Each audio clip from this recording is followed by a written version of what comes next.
অনেক ভাই বোনের সংসারে কেন জানি না বাবা আমাকেই বাজারে নিয়ে যেতেন। বলছেন সঞ্জীব রাহা, কৃষ্ণনগর, নদিয়া থেকে। বাবার লম্বা চওড়া চেহারায়, ধুতি এবং ফুল শার্টে, সম্ভ্রম জাগানো ব্যক্তিত্বে সবাই ডাক্তারবাবু আসুন আসুন ডাক্তারবাবু বলে ডাকতো, আর সেরা জিনিসটা অটোমেটিক্যালি আমাদের থলিবন্দি হয়ে যেত। এখন সাত সকালে স্নানের পর শরীরচর্চা করে প্রাত্যহিকে শুনে ডিসপেন্সারি যাওয়ার তাড়ায় আমাকে একরকম দৌড়ুতে দৌড়ুতে বাজার সারতে হয়। দীর্ঘ ৬০-৬৫ বছরের অভিজ্ঞতায় বাড়ির কাছাকাছি প্রাচীন বাজারে যাওয়া আমার কাছে অনেকটা পার্কে প্রমোদ বিচরণের মতো।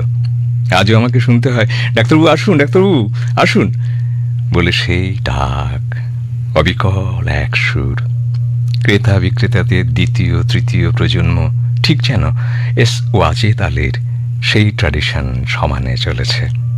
সেই ভারতবর্ষকে আমি দেখিনি, কিন্তু এই ভারতবর্ষকে আমার নিজের চোখে দেখা। আমি উপভোগ করি প্রাত্যহিকের মতো আমার এই প্রাত্যহিক বাজার পরিভ্রমণের সময়টা। ক্রেতা বিক্রেতার সম্পর্ক হয়ে ওঠে আত্মীয় সম।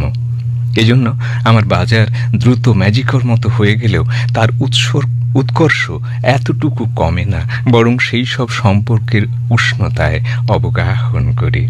শুকুর আলী, রমজান শেখ, সন্তোষ মণ্ডল, এরা সব একাকার হয়ে যায় স্নেহ, ভালোবাসার মায়া বন্ধনে। তাই তো পৌষ পার্বণে বিকাশ ঘোষদের পিঠের মতো বকরিদে সিরাজদের বাড়িতে মাংস ভাতের বরাদ্দ থাকে প্রতি বছর।